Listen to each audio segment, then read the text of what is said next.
Okay, so good afternoon, everybody. I'm David Johnson, and I'm HSE's Deputy Chief Scientific Advisor.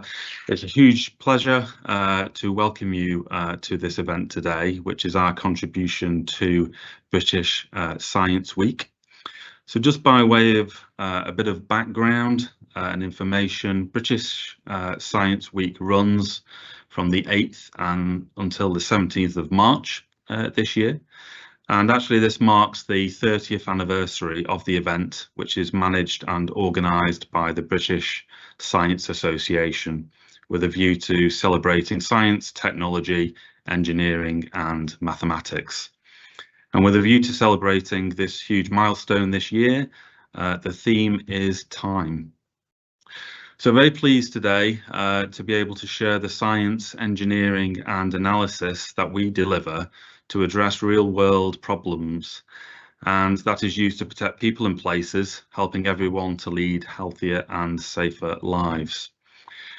And what we're going to do today really is a series of 5-minute turbo talks, as we call them, so that some of our scientists, engineers and analysts can give you a snapshot of the work that they are doing in delivering HSE's strategic objectives as outlined in HSE's 10-year strategy. So everything you're going to hear today is in the public domain. It's already been published, and that's as part of our annual Science Review publication series. And in particular, the talks that you're going to hear today were in the 2023 edition of the annual Science Review. So we've got a new edition of our Science Review, which will be coming out in April, and please do watch out for another seminar which will be planned in the same month to go through a bit of that in a bit more detail. So a few domestics before we get underway. The seminar is going to be recorded and it will be widely available after the event, so please do watch out for that. We are planning to have a short question and answer session at the end of the talks, and you can access the Q&A area via the tab at the top of your Teams page. And what we'll endeavour to do is answer the questions that relate to the presentations today, and we'll answer as many as we can in the time available. Okay, without further ado, I think we'll move on to the meat of the session now. So the way we've structured this is we've got a series of the turbo talks, and they're affiliated to the particular strategic objectives linked to the strategy. So the first one we're going to address is enabling industry to innovate safely to prevent major incidents, supporting the move to net zero. And our next speaker will be Maria Garcia, who's going to talk about FlyZero, supporting the safe potential introduction of liquefied hydrogen fuel for net zero commercial flights. So I'll hand over to you now, Maria. Thank you very much.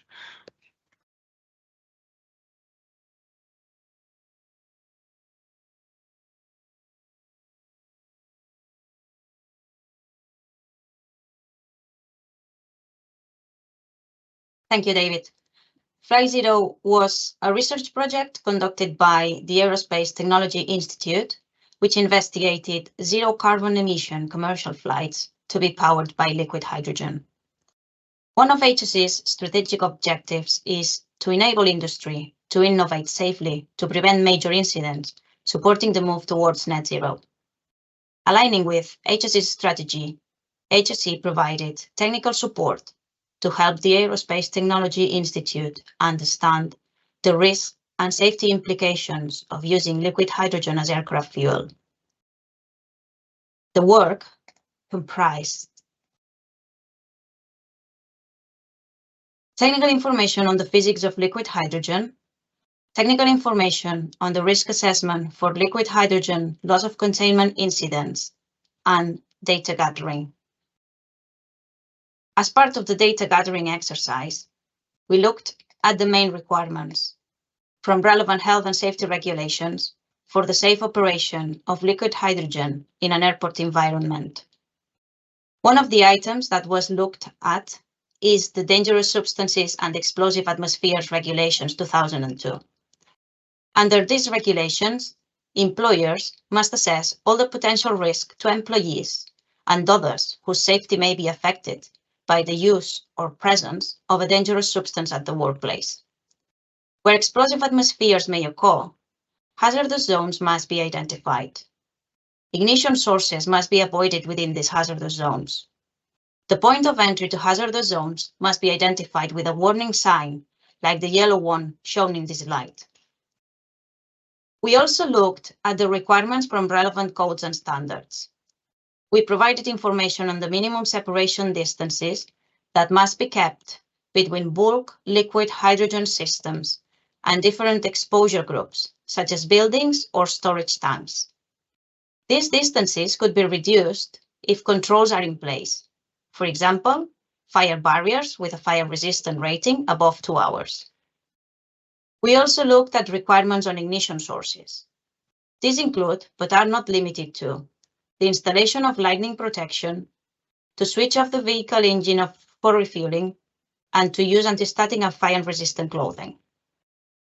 Requirements that we identified for vent systems, like the one shown on the right side of the slide, include, but are not limited to, the discharge of hydrogen to a safe place in the open air, to have the outlet slightly inclined downwards so that the entry of water into the vent system can be avoided, to prevent the buildup of ice at the release point, and to protect the vent systems from debris or insects that could obstruct them. We looked at staff handling requirements, including competency requirements, or aspects to consider for equipment design based on the operations to be performed. So here are the take-home messages from the work we did at HSE. The review of historical data on spillages from jet fueling during refueling operations show that the overall frequency may be dominated by faults in coupling and aircraft valves, which mainly occur during connection or disconnection.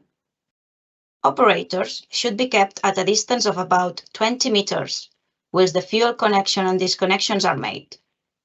This would be possible if hoses are moved with robotic arms, like the ones shown in the pictures. While the fuel is being transferred, closer approach would be possible.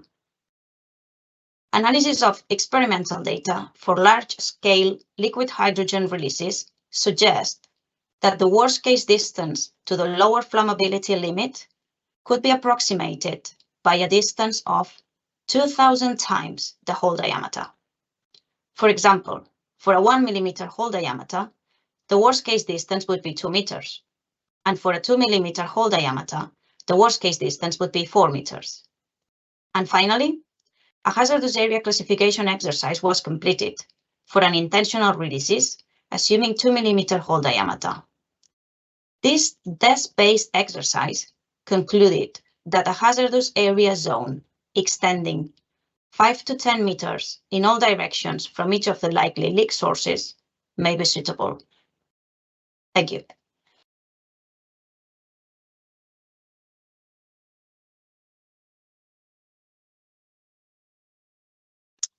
Okay, thank you very much, Maria. Excellent presentation there, and thank you very much for keeping to time.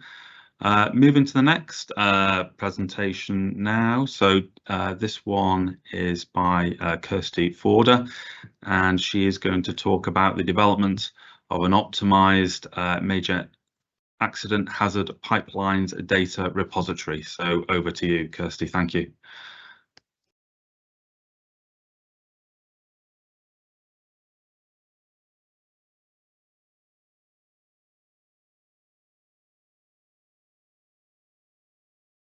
Thank you.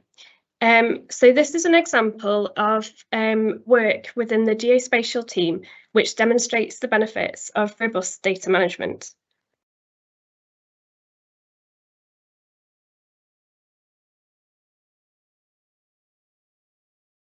So firstly, why does HSE need pipelines data?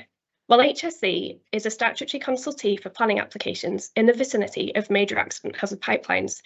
And you can think of these as pipelines most likely carrying a dangerous substance which could cause harm to people should loss of containment occur. And although ruptures are fortunately very rare because they have the potential to cause harm, HSE provides advice aimed at mitigating these potentially harmful effects on the population should from an unplanned release from the network. And so it works with property developers and local authorities to ensure that new development doesn't increase the risk. And within this, robust data management is important because the data underpin the scientific research and analysis, providing the evidence base for HSE's regulatory advice, and in helping HSE understand where to target resource, for example, by knowing where pipelines run through different areas of the country. Key data management aspects for HSE's pipelines work include precision, accuracy, currency, and version control. The data can change frequently, and HSE needs to provide advice for the current situation. And then the geospatial nature of the data introduces different kinds of consideration from other data management requirements, for example, spatial accuracy. So I have an example here with two fictitious pipelines, and in my scenario, the one on the left is the original pipeline route, and then on the right is an updated version of the route where it's been diverted around an abandoned section of the pipeline. So HSE would need to make sure it's providing advice for the correct version. In order to provide its advice, HSE requires large volumes of data from various sources. And in order to bring these data sets together, we needed to consider the data from source to end use. So in terms of data sources, externally, there are pipeline operators who provide information on pipeline characteristics and routes. And then within HSE, there are different teams and divisions who come together to produce consultation zone data.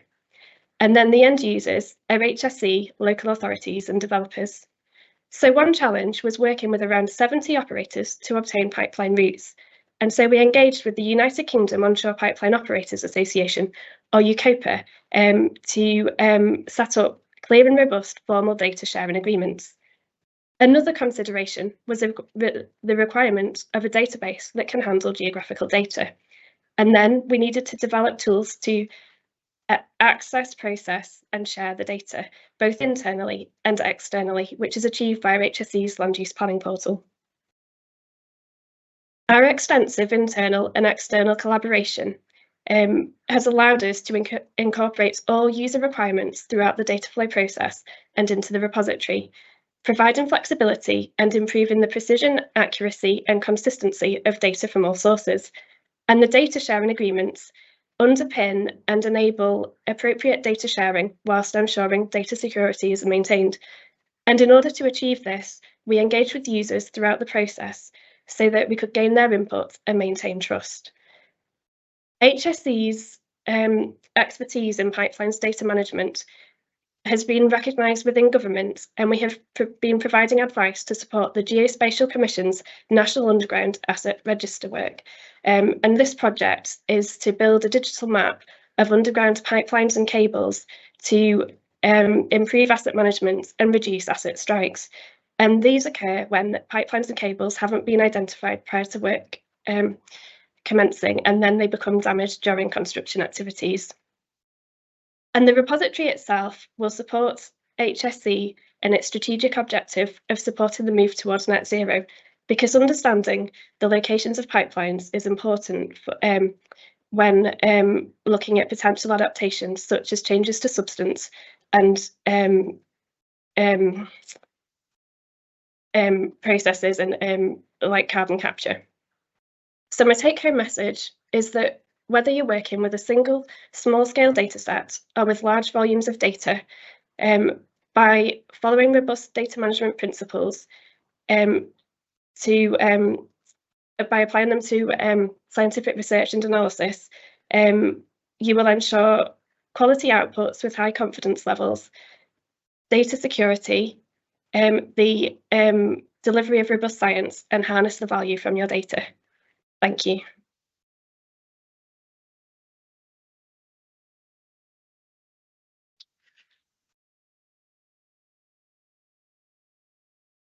Okay, thank you very much, Kirsty. Really interesting presentation there, so thank you very much.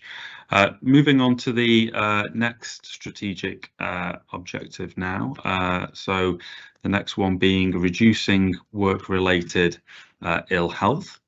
And our next speaker is going to be Peter Stacey. And Peter's going to talk to us about improving workplace exposure measurements for respirable crystalline silica. Thank you very much, Peter.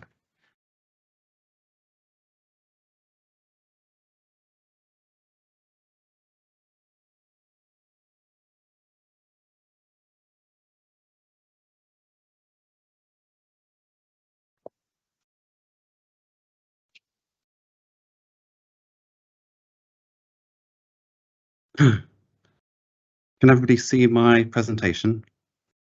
Okay, great. Thank you very much. Good morning, everybody. Crystalline silica is a common mineral found in the Earth's crust. Contains about 20% of the Earth's crust is contained of silica. There's a mineral that contains a symmetrical arrangement of silicon and oxygen atoms in its composition. The most fundamental ratio is 1 atom of silicon, denoted Si, to 2 atoms of oxygen, denoted O. So hence the chemical formula SiO2.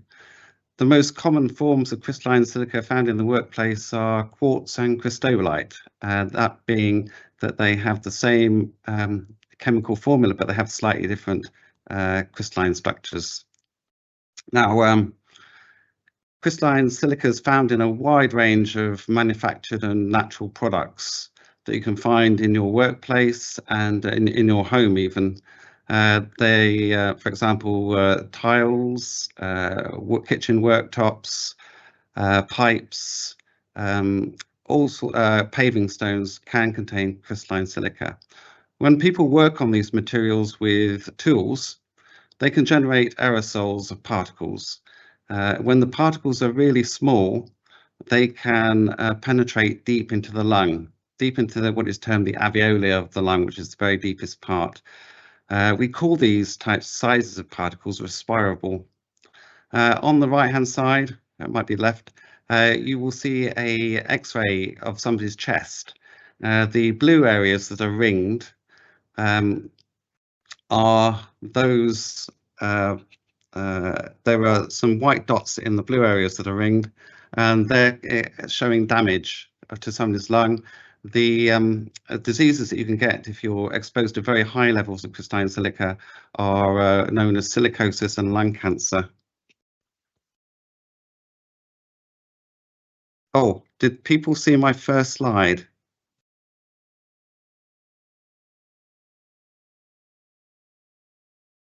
Sorry, did people see my first slide? You did, yes. Can you see my second slide? All right, yes. Sorry about that. Okay, to assess health risk in a traditional way, we use something called a respirable sampler, which takes a portion of the aerosol, collects a portion of the aerosol that someone is being exposed to. You see this as the the black cylinder device in the middle of the picture. So effectively, the air and aerosol is sampled into the respirable sampler. And in this respirable sampler, there's a vortex finder in the center of it that creates a cyclone effect, so that the larger particles with something called moment of inertia are they have a heavier mass and they collide with the sides of the sampler and end up in the pot at the bottom. Whereas the smaller the sizes of particles that we're interested in, they go up the tube in the center of the vortex finder and go into something called a filter cassette that holds a flimsy paper filter on which the dust is collected. And you can see that the dust is as a deposit of coal dust actually on a paper filter in the center. And the filter cassette here shown in the center picture as 2 separate parts pointed to by the tweezers. That contains the filter. It's then sent away to a laboratory for analysis. The time taken between collecting the sample and actually receiving results that we can provide feedback to to people or duty holders or managers or even inspectors can take weeks. We need to shorten this time if we want people to take quicker actions to reduce high exposures and therefore potentially reduce incidents of ill health. Now, how are we going to do that? To get there, there are three things that we can do. Firstly, there's an increasing trend of miniaturizing laboratory-based instruments that can potentially be taken to the field. In this picture, there is a what is known as a Fourier transform infrared instrument. For shorthand, this is called an FTIR instrument. This is within the price range of a medium-sized company, between £8,000 and maybe £20,000. You can find one. It is portable and can be run from batteries without affecting its performance. The second thing we did was to redesign the filter cassette inside the filter so that we can reduce handling losses. When somebody's on site holding a paper filter and trying to work from the back of a car or from a porter cabin, they may damage the filter and cause losses. So what we did was redesign it so it formed an integral part. So the filter, we could measure the filter without actually removing it from the filter cassette. We've designed it so that the performance of the instrument isn't affected. So the idea is that people would just slot this modified filter cassette into the filter. We press the button, remove the caps, press a button, and people would get a result. The second thing we did was investigate the use of something called chemometrics. Chemometrics is a mathematical process that is able to strip out from infrared spectra things that are known as interferences, so that when you have minerals with that also contain silicon and oxygen bonds, they can have bands that are the same in the similar positions as those that we measure for crystalline silica. You can see at the top of this two spectra. The top spectra is that for quartz. This is the form of silica that we measure, and in fact, actually circled is the distinctive doublet that we use for measurement on a PVC paper filter. On the bottom spectra is one for a potassium feldspar mineral found in many granite stones called microcline. The two spectra are not to the same scale, and even expert users would have difficulty extracting information to quantify crystalline silica from the second spectra. So we tested our chemometric models on 4 different other methods that are used for measurement of crystalline silica on really challenging samples that contained several types of feldspar and replicated granite dust. On this chart, on the left-hand side, we have the 68th percentile of absolute percent differences from the true value. The figures on top of the bars represent the uncertainty or the variability of the measurement. That is, if you have a large number, the measurement is going to be very poor. But if you have a small number, the measurement is going to be more reliable. So the large number, greater uncertainty, the smaller number, more reliable. So as you can see, the chemometric method that we tested in this circumstance had the best, more accurate results compared with the other methods, demonstrating its potential usefulness. So with these 3 actions together, we hope that they will help us achieve our aim to have quicker on-site, even end of work shift or end of work task exposure measurements, so that duty holders and inspectors can take more immediate action to reduce exposures. Thank you.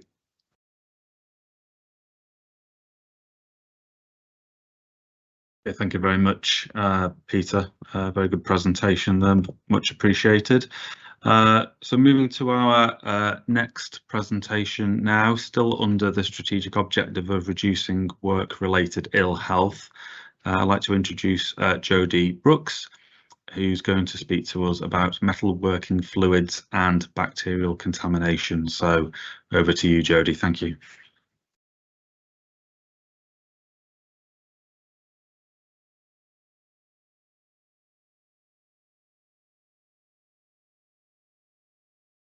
Sorry, can you see my screen? Okay. So afternoon, everyone. So my presentation is about metalworking fluids and bacterial contamination. So firstly, I'll just start with what, sorry, I've not started my slideshow. Firstly, I'll start with what metalworking fluids are. So these are complex mixtures of neat oils and emulsions of oils that are used in a variety of different machining processes that generally include cutting or drilling a piece of metal. This fluid is flushed onto the tool to protect it, creates a finish on the metal that they're machining with. During this process, the fluid is then collected at the bottom of the machining tool, and then it will be recirculated back through the system. These can be quite a costly thing to have, so what they tend to do is recycle these for quite long and extended periods of time until the lifespan of the metalworking fluid is not as effective anymore. So what you also might have is a cocktail of other additives that might be added into that system. With this continued recycling of the metalworking fluid, that can make them susceptible to contamination. So the purpose of the presentation today is on the bacteria, but just so you can see that on the left-hand side, there are other types of contaminants that you can get in that mixture. So why would this be important? So in the top right-hand corner, you can see a diagram of a machine cutting, and you can see that there's quite a dispersion of droplets there. So the speed of the tool or the force that this fluid is delivered to the tool can generate a mist. And that means that anyone who's working in and around that area could be potentially inhaling whatever is in that metalworking fluid, and it can also come into contact with the skin as well. And that's important because there's quite a long-standing history of the development of ill health with metalworking fluids. Sorry, I don't know if you can see that, and skin conditions. In particular, dermatitis is quite a common thing that's seen, but this is quite a straightforward thing to look at, in a sense that if you get in contact with your skin, ensuring that you wash it off and dry your hands appropriately would mitigate the chances of you developing dermatitis, whereas respiratory conditions are actually a bit more trickier. So we don't know the exact cause of the ill health based on those respiratory conditions, and one of the top suspects is bacteria for that. They can be quite debilitating if left unchecked, and in serious cases can actually cause permanent lung damage if left long enough. As HSE, one of the things we try and do is control and reduce that risk of developing that ill health. So the focus of this presentation is more on the management of the metalworking fluid quality, but there are other aspects that you can do to reduce that chance of ill health. So as a current standard, machine operators are required to do a dip slide test every week to check for the levels of bacteria in the metalworking fluid. So the top right hand corner is an example of a dip slide. They will then take that dip slide and immerse it in the metalworking fluid, and it will give them a result of a rough quantity of how much bacteria they've got, and they can compare that to the scorecard on the bottom right hand corner, and it gives them that estimation. So based on that level, they can then take action to decide what they need to do with that metalworking fluid to reduce the level of bacteria that they have. The problem with this in terms of identifying potential causes of ill health is that this would only give us a quantification of roughly how much bacteria is present. So for a lot of the research that we have been doing, we've been looking at the DNA of the bacteria to get a more specific identification of what is actually present. So for the purpose of what we do here, there is a particular gene at HSE, there's a particular gene that's present in all bacteria that we can target and will allow us to identify very specific species. And this is an example of some of the research that we've done. So each circle represents a metalworking fluid sample on a site, and all the colours represent a different species of bacteria that you might find present. And you can see that the distributions of the different species of bacteria are slightly different. This is interesting to us because certain species would be of more interest than others, in that, as you can appreciate, some bacterial species are more hazardous than others. So what we try and do is look at trends and patterns in this, look at how the metalworking fluid is managed, to see if we can identify any ways that you may want to steer away from in the future, to prevent a dominance of something that you don't really want to be exposing people to in particular. And all this research feeds back into the guidance that we deliver to industry. So HSE have been working with the UK Lubricants Association for quite a number of years now, and we've published guidance based on some of the research that we've done, but there's other factors involved, and that guidance gives people a really good overview of everything that they need to be doing with metalworking fluid in order to reduce the chances of ill health in the workplace. Thank you.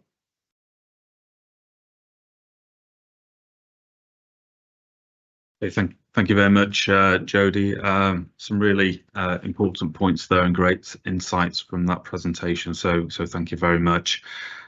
Moving to the next strategic objective now. So increase and maintain trust to ensure people feel safe where they live, where they work, and in their environment.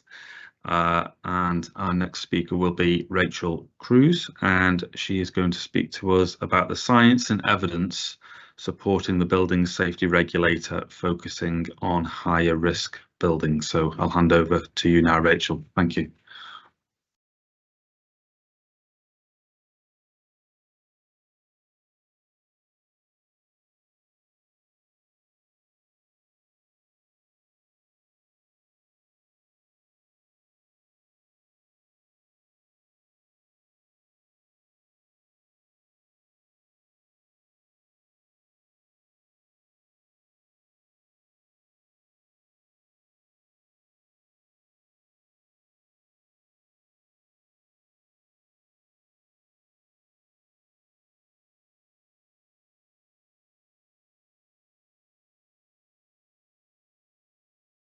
Rachel, I think you're on mute.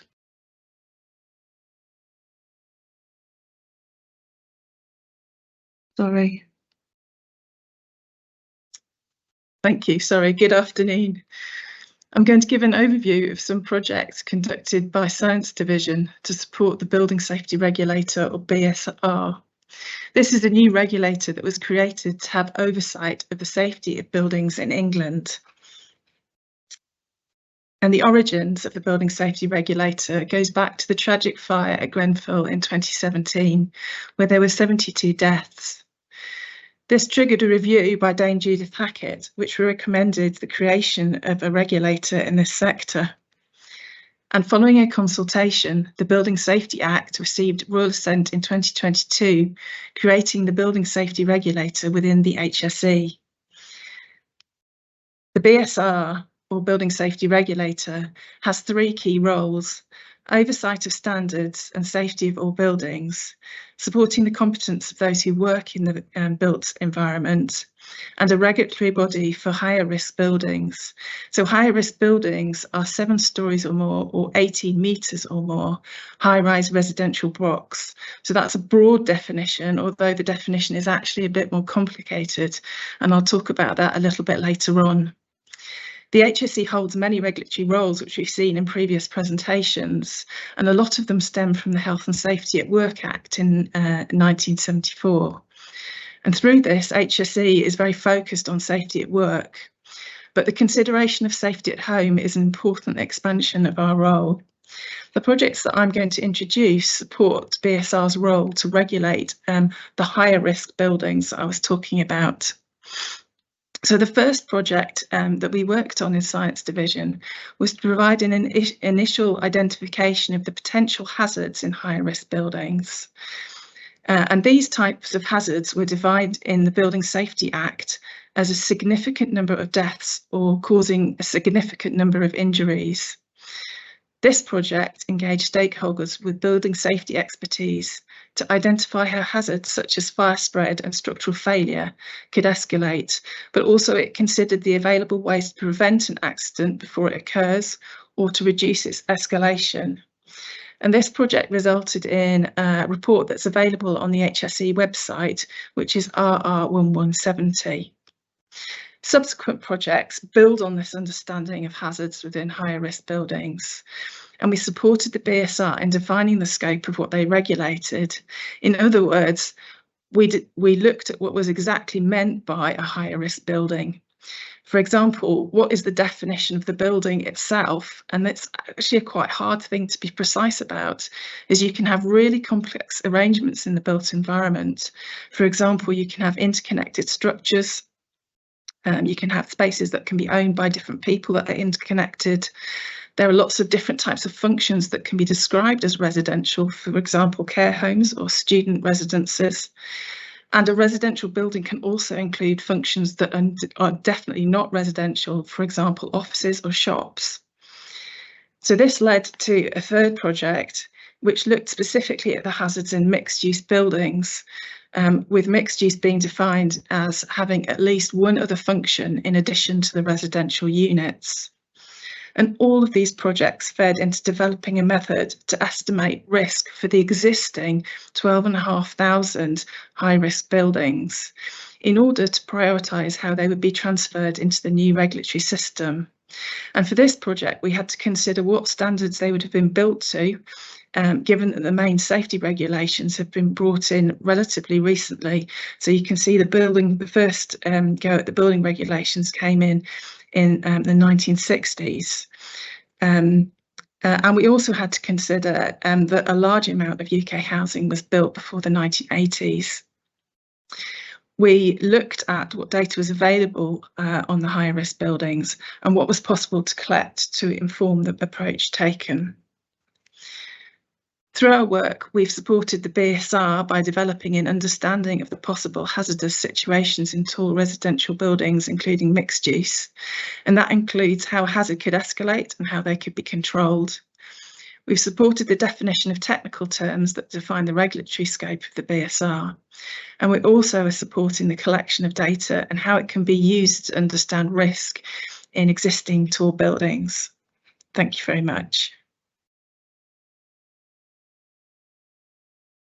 Thank you very much, Rachel. Some excellent examples there of how science and evidence is really supporting shaping the Building Safety Regulator. So thank you very much. Moving to our last presentation of the day now. So this is the strategic objective that's aligned to maintaining GB's record as one of the safest countries to work in. And I'd like to invite Michael Hemingway, who's going to speak to us about protecting freight container workers at ports and distribution centres from hazardous atmospheres. So over to you, Michael. Thank you. Thank you, David. This is a piece of work I did in collaboration with Helen Beattie, one of our occupational hygienists. And so what's the problem with freight containers? Well, freight containers are confined spaces and they fall under the confined space regulations. They have limited or no ventilation and hazardous atmospheres can build up inside. As containers can arrive from almost anywhere in the world, it's very difficult to know what to expect before you open them. And workers who open or enter the containers could be exposed to dangerous low oxygen levels, fumigants, or to other hazardous substances in the air. So the aims of this project was to learn more about the potential risks to workers, and we carried out research which involved a literature review and to visit 6 ports and 2 inland distribution centres.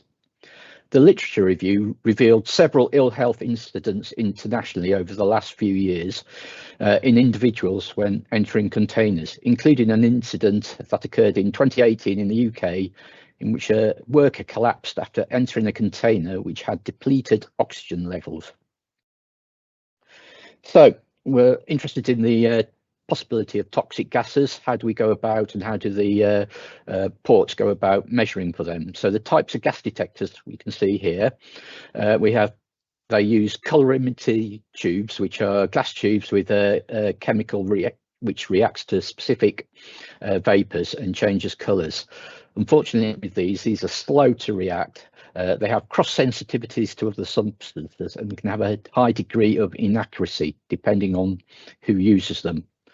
More standard and more modern techniques are direct reading instruments, and you can see a picture here of the types of small handheld gas detectors available. These are multi-sensors. They can have several different sensors to measure for different gases, including oxygen, carbon monoxide, hydrogen sulfide, and some fumigants. A more advanced, more expensive solution is Fourier transform infrared gas spectrometer, and here we have a portable version attached to a probe that can be pushed inside the seals on doors of freight containers to get a direct reading of the measurements inside.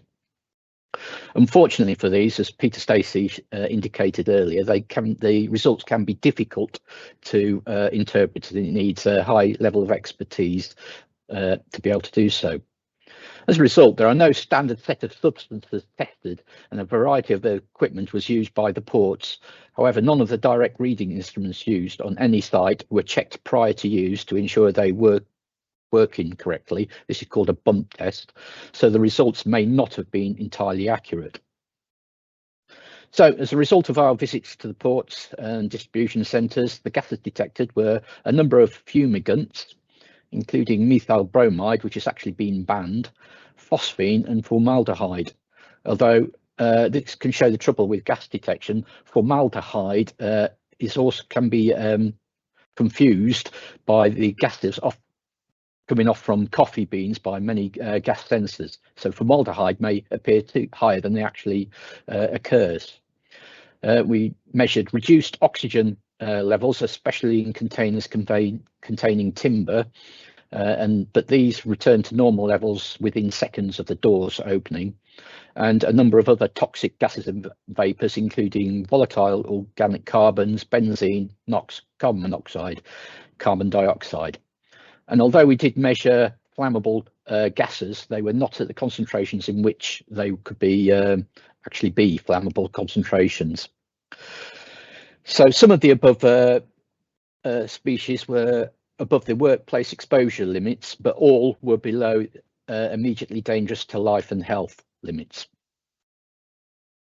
There were other issues as well as the actual gas that we measured. A wide variety of products can be found in a single container, which can produce very complicated mixtures of gases, where you can have high concentrations of safe vapours masking the presence of low concentrations of fumigants or other highly toxic vapours.